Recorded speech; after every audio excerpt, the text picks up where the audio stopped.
बिस्मिल्लाहिर्रहमानिर्रहीम। अस्सलाम वालेकुम viewers, welcome to my channel cooking with Malika. उम्मीद है कि आप सब खैर आफियत से होंगे। अल्लाह ताला आपको हमेशा खुश और आबाद रखे, आमीन सुम्मा आमीन।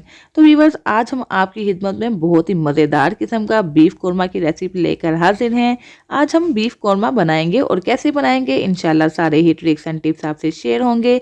कोई बाजार का मसाला इस्तेमाल नहीं करेंगे, घर के मसालों के साथ बहुत ही खुशबूदार, बहुत ही लज्जत वाला बीफ कोरमा हमने कैसे तैयार करना है, चलिए देख लेते हैं। इसके लिए हाफ कप ऑयल हमने एक बर्तन में शामिल कर दिया है और 2 अदद मीडियम साइज़ के प्याज ले लिए हैं, जिसको थिनली स्लाइस कट कर लिया है, यानी कि बारीक बारीक कट कर लिया है। इस प्याज को हमें गोल्डन कलर आ जाने तक फ्राई कर लेना है।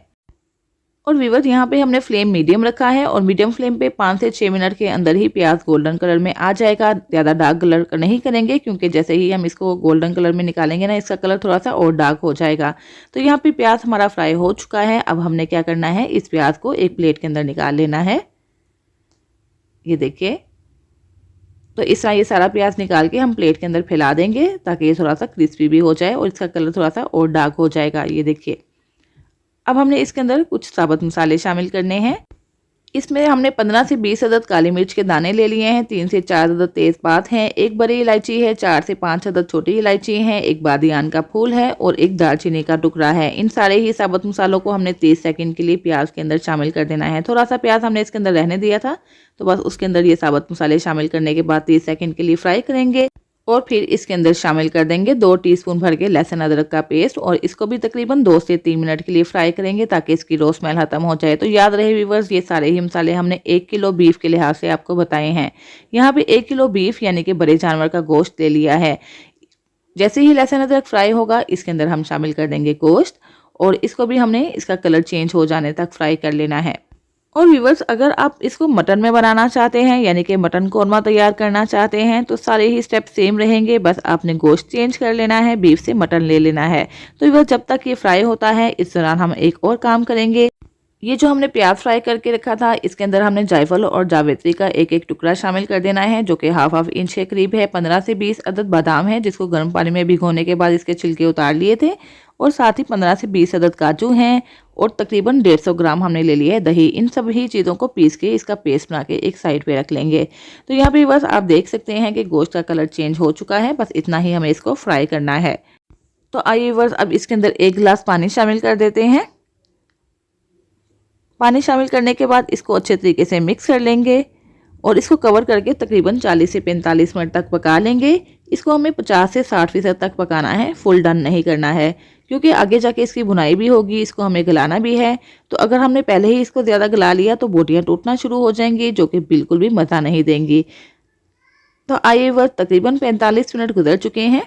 पानी की क्वांटिटी काफ़ी हद तक कम हो चुकी है और इस पानी को हमें थोड़ा सा खुश कर लेना है। इसके अंदर जो साबुत मसाले शामिल किए थे ना, इसको निकाल लेंगे, क्योंकि इनका फ्लेवर बहुत ही अच्छे तरीके से गोश्त के अंदर आ चुका है। तो चलिए बस अब हमने थोड़ी सी इसकी भुनाई करनी है कुछ मसाले डाल के। 2 टीस्पून भर के शामिल कर देंगे सूरज मिर्च पाउडर और साथ ही 1/4 टीस्पून शामिल कर देंगे हल्दी पाउडर। नमक आप अपने टेस्ट के अकॉर्डिंग जितना भी रखना चाहते हैं रख दें। यहाँ पे फिलहाल मैंने 1 टीस्पून शामिल किया है। 1 टीस्पून कश्मीरी लाल मिर्च ऐड कर देंगे। 1 टीस्पून भर के शामिल कर देंगे खुश्क धनिया पाउडर, जो कि ड्राई रोस्टेड है। और हाफ टीस्पून शामिल कर देंगे ज़ीरा पाउडर, ये भी ड्राई रोस्टेड है और पाउडर फॉर्म में है। इन सारे ही मसालों को हमने मिक्स करना है और मिक्स करने के बाद इसमें हम शामिल कर देंगे पेस्ट। ये वही पेस्ट है जो हमने दही, तली हुई प्याज, बादाम, काजू, जायफल और जावित्री के साथ बना के रख ली थी। इस सारे ही पेस्ट को इसके अंदर शामिल कर देते हैं, इसको मिक्स कर लेते हैं और इसको दोबारा से कवर करके कुक कर लेंगे, ताकि इसका पानी भी खुश्क हो जाए और इसके अंदर जो ऑयल वगैरह है वो सेपरेट हो जाए। उसके बाद हम इसकी भुनाई करेंगे। तो व्यूअर्स, रेसिपी अच्छी लगे तो प्लीज़ मेरी वीडियो को लाइक और शेयर कर दीजिएगा और अगर आप चैनल पर नए हैं तो प्लीज़ चैनल सब्सक्राइब करके बेल आइकन प्रेस कर दीजिएगा, ताकि आपको मेरी नई नई वीडियोस की नोटिफिकेशन फ़ौरन से मिल सके, जो फ्री ऑफ कॉस्ट है। तो यहाँ पे बस तकरीबन 10 मिनट तक हमने गोश्त को और पका लिया है। ऑयल सेपरेट होना शुरू हो गया है। ये देखिए कितना अच्छा सा कलर भी आ चुका है। अब इसके अंदर 2 से 3 चम्मच हम हरी मिर्च के शामिल कर देंगे, जो कि 3 से 4 अदद हैं बारीक कटी हुई।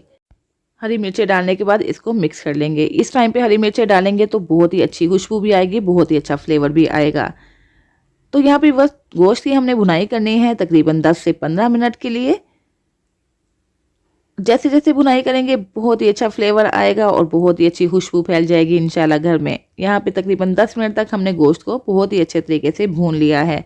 जितनी ग्रेवी आपको रखनी है उस लिहाज से पानी शामिल कर दीजिएगा। यहाँ पे 1 गिलास मैंने पानी शामिल कर दिया है। पानी को शामिल करने के बाद मिक्स कर लेंगे और इसको कवर करके उस वक्त तक कुक करेंगे जब तक कि गोश्त अच्छे तरीके से गल नहीं जाता। इसके लिए आपको 20 से 25 मिनट भी लग सकते हैं। यहाँ पे बस तकरीबन 25 मिनट गुजर चुके हैं और गोश्त को चेक कर लेते हैं कि इसकी क्या कंडीशन है। लुक भी आप देख सकते हैं कितनी वंडरफुल आई है, कमाल की आई है और गोश्त भी हमारा बहुत अच्छे तरीके से गल चुका है। ये देखिए, तो ये बस बहुत ही शानदार मज़ेदार सी रेसिपी है। हमने इसको उन्हीं मसालों के साथ तैयार किया है जो हमारे घरों में मौजूद होते हैं। यकीन मानिए बहुत ही खुशबूदार, बहुत ही लज्जत वाला बीफ कौरमा तैयार हुआ है।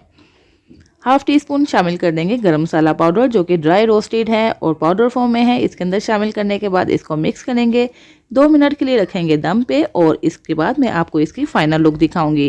तो ये लीजिए, बस बहुत ही मज़ेदार किस्म का बीफ कौरमा तैयार है। इसको नान, खमीरी रोटी, बटर नान या गार्लिक नान के साथ खाइए और खूब मज़े कीजिए। तो व्यूअर्स, बहुत ही जल्दी और सिंपल तरीके से बन जाने वाला हमारा बीफ गोश्त तैयार हो चुका है। चलिए मैं आपको इसको डिश आउट करके दिखाती हूँ।